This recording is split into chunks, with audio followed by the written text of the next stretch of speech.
नमस्कार आदाब, आप देख रहे हैं साबिर शेख के साथ ऑन रिकॉर्ड मीरा भाईंदर। दोस्तों, कल 6 जून है और कल से मीरा भाईंदर शहरवासियों और पूरे हमारे महाराष्ट्र को काफ़ी सारी सहूलतें मिलने जा रही है। मिशन बिगिन अगेन, इस तरह का ये एक नया मंसूबा महाराष्ट्र गवर्नमेंट ने शुरू किया है, जिसके चलते मीरा भाईंदर मनपा आयुक्त चंद्रकांत डांगे ने भी कल से नए निर्देश जारी किए हैं। जो निर्देश जारी किए हैं मैं आपको सिलसिलेवार तरीके से बता दूंगा कि 3 अलग अलग फेज़ में ये निर्देश जारी किए गए हैं। 2 फेज़ जो दिखाए गए हैं, जो जिनका पालन हम लोगों को करना है, उसके अनुसार 6 जून से ये आगे के आदेश आने तक का लागू रहेंगे। लेकिन तीसरा फेज़ जो है वो 8 जून से शुरू होगा, जिसको मैं आगे आपको तफसील से बताऊंगा। सबसे पहले मैं आपको बता दूं कि फ़ेज़ 1 में जो आदेश दिए गए, जो सहूलतें, जो रियायतें, जो छूट दी गई है, वो इस प्रकार है। सार्वजनिक जगहों पर मास्क और सैनिटाइज़र इसको कंपलसरी कर दिया गया है। आपस में 6 फुट का अंतर रखने को भी अनिवार्य किया गया है। सार्वजनिक कार्यक्रम जैसे शादी ब्याह में 50 से ज़्यादा लोगों की अनुमति नहीं रहेगी। इसी के साथ साथ में थूकना, धूम्रपान करना, मद्य सेवन करना, इस पर प्रतिबंध कायम रहेगा। और कोशिश यही कीजिएगा कि काम जो करना है वो घर से ही करना है। इसके अलावा रात में कर्फ्यू यानी नाइट कर्फ्यू रात 9 बजे से लेकर सुबह 5 बजे तक का जारी रहेगा। कंटेनमेंट जोन के बारे में बताया गया है कि जो जीवन आवश्यक की जो वस्तु है, उन्हीं जगहों को या उन्हीं दुकानों को खोलने के लिए परमिशन दी गई है। बाकी दुकानें प्रतिबंध रहेगी, वो बंद रहेगी।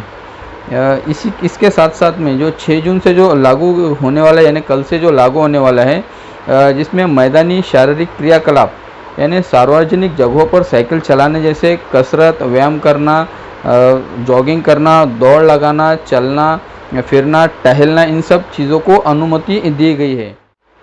समुद्र के किनारे, निजी या सरकारी मैदान, सोसाइटी प्रॉपर्टी, गार्डन्स, फुटपाथ या जॉगिंग के जो ट्रैक होते हैं या दौड़ लगाना होता है, चलना फिरना जैसे, इन जगहों के लिए अनुमति दी गई है। यानी आप कहीं पर भी घूम फिर चल फिर सकते हैं। हाँ, ये सब काम आपको सुबह 5 बजे से लेकर रात 9 बजे तक करने की ही अनुमति दी गई है। रात में 9 बजे से नाइट कर्फ्यू शुरू हो जाएगा। फेज़ 2 के बारे में मैं आपको बता दूं कि जो 6 तारीख से ही लागू रहेगा, उसके अनुसार बाज़ार को खुला रखने का परमिशन दिया गया है, अनुमति दी गई है, जिसके मुताबिक ऑड और इवन तरीके से बाज़ारों को खुला रखने की छूट दी गई है। ऑड और इवन वो इस तरीके से होगा कि 1 तारीख को अगर राइट साइड की दुकानें खुली है तो 1 तारीख को लेफ़्ट साइड की दुकानें बंद रहेगी, जबकि 2 तारीख को लेफ़्ट साइड की दुकानें खुले रहेगी तो 2 तारीख को राइट साइड की दुकानें बंद रहेगी। यानी ऑड और इवन इस तरीके से इनको बांटा गया है। ये इस तरह से दुकानों के लिए ये आदेश लागू किया गया है, जो सुबह 9 बजे से लेकर शाम 5 बजे तक ही खुले रखने के आदेश दिए गए हैं। इन दुकानों को नियंत्रण करने के लिए दुकानों में सोशल डिस्टेंस को मेंटेन रखने के लिए कुछ टोकन्स वगैरह की भी इनको सौंपा गया है। ख़ासतौर से कपड़ों की जो दुकानें हैं उन्हें खुले रखने के आदेश दिए गए हैं, जिसमें ट्रायल रूम उसको बंद रखने का फरमान दिया गया है। मतलब ट्रायल रूम कंपलसरी बंद रहेगा। साथ में ही दुकानदारों को भी ये हिदायत दी जाएगी कि एक्सचेंज और रिटर्न इस पर पूरी तरह से बैन रहेगा। ये दुकानदार नहीं कर सकते हैं अपने ग्राहकों के साथ में। दुकानों में सामूहिक दूरी बनाने के लिए फुट मार्क, टोकन सिस्टम और होम डिलीवरी का पालन अनिवार्य कर दिया गया है। इसी के साथ साथ एक एडवाइजरी भी शासन ने निकाली है, जिसके मुताबिक लोगों को बताया जा रहा है कि करीब की जो दुकान है वहीं से आप अपना सामान खरीदें, वहीं से करीब से ही अपनी ज़रूरतों को पूरा करें। इन सभी दुकानदारों पर नज़र रखने के लिए, इन पर काबू पाने के लिए और सोशल डिस्टेंस अगर मेंटेन नहीं होता है तो उन पर कार्रवाई करने के लिए इलाके का जो प्रभाग अधिकारी है उसको अपॉइंट किया गया है। उसको उस अधिकारी को पूरे अधिकार दिए गए हैं कि वो उस दुकानदार के खिलाफ में कार्रवाई कर सकता है। साथ में फेज़ 3 जो 8 जून से शुरू होने जा रहा है, उसके मुताबिक जो निजी दफ्तर है, प्राइवेट संस्थाएं हैं, प्राइवेट जो ऑफिसेस है, उन ऑफिस के जो मालिक है उन लोगों को 10% यानी 10% कर्मचारी स्टाफ के साथ में लेकर काम करना है, और बाकी के जो कर्मचारी है या उनका स्टाफ है उन्हें वर्क फ्रॉम होम यानी घर से ही काम करने की अनुमति देनी है। इस तरह के आदेश निकाले गए हैं जो 8 जून से लागू हो गए।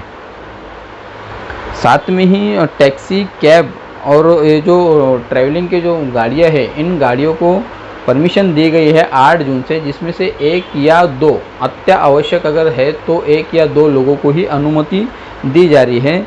रिक्शा को इमरजेंसी के दौरान 1 और 2 लोगों को ही परमिशन दी जा रही है। 4 व्हीलर में भी 1 और 2 इतने लोगों को ही इजाज़त दी जाएगी और 2 व्हीलर पे सिर्फ 1 व्यक्ति को ही चलाने की परमिशन दी गई है। अब जो बंद रहेगा, ये तो मैंने आपको भी बता दी कि सब चीज़ें खुली रहेगी, ये सब इसकी अनुमति दी गई है। जो बंद रहेगा उसके अनुसार जिम, जो सामूहिक तौर से जिम में जो चलाए जाते हैं, उन जिम को परमिशन नहीं है, उनको बंद रखने के ही निर्देश दिए गए, उन पर पाबंदी कायम रहेगी। दूर के सफ़र को भी पाबंदी लगाई गई है, दूर के सफ़र की अनुमति नहीं दी गई है, जिसका विस्तार से प्रशासन ने बताया नहीं है कि दूर का सफ़र यानी कितने किलोमीटर का डिस्टेंस है, कितने दूरी का सफ़र है। ओपन जिम जो होता है, जैसे गार्डन्स में या मैदानों में, उनको भी पूरी तरह से बैन रखा है, उन पर बंदी कायम रखी है। शॉपिंग मॉल्स और मार्केट, इन्हें बंद रखने के आदेश दिए गए हैं। साथ में ही स्कूल, कॉलेज और शिक्षण संस्थाएं, कोचिंग क्लासेस को भी बंद रखने का निर्णय लिया गया है। इन्हें अभी शुरू करने की कोई गाइडलाइन सरकार की तरफ से नहीं आया है, ये अभी भी बंद ही रहेंगे। इंटरनेशनल हवाई यात्रा ये तो यहाँ पहले से बंद ही है। मेट्रो बंद है। Cinema hall, gym, swimming pool, मनोरंजन केंद्र, इन सब चीज़ों को बंद रखने के निर्णय लिए गए हैं। साथ में ही ऑडिटोरियम और असेंबली हॉल, जहाँ पर बड़े पैमाने पर लोग इकट्ठा होते हैं, ऐसे असेंबली हॉल, सामाजिक, राजनीतिक, मनोरंजन, शैक्षणिक, सांस्कृतिक, धार्मिक स्थल या प्रार्थना के जो स्थल होते हैं, जैसे मंदिर, मस्जिद, चर्च, गुरुद्वारे, गिरजाघर, इन सब को बंद रखने के निर्देश है। ये खोले नहीं जाएंगे अगले आदेश आने तक। इसी के साथ साथ में जो कटिंग के जो दुकान है, सैलून है, स्पा है, ब्यूटी पार्लर है, इनको भी बंद रखने के आदेश है। इन्हें शुरू नहीं करना है, ये कम्प्लीटली बंद ही रहेंगे। होटल, रेस्टोरेंट और जो पर्यटन के जो स्थल है, इन सभी को भी बंद रखने के आदेश आज निकाले गए हैं, जो अगले आदेश आने तक का कायम रहेंगे। दोस्तों, ये जो आज जो आदेश निकाले गए हैं, इस आदेश के अनुसार सभी लोगों को इस आदेशों का पालन करना है। सोशल डिस्टेंस का पूरी तरह से ध्यान रखना है, सैनिटाइज का इस्तेमाल करना है, मास्क का कंपलसरी इस्तेमाल करना है। हम लोगों ने कोरोना पर अभी पूरी तरह से मात नहीं दिए हैं।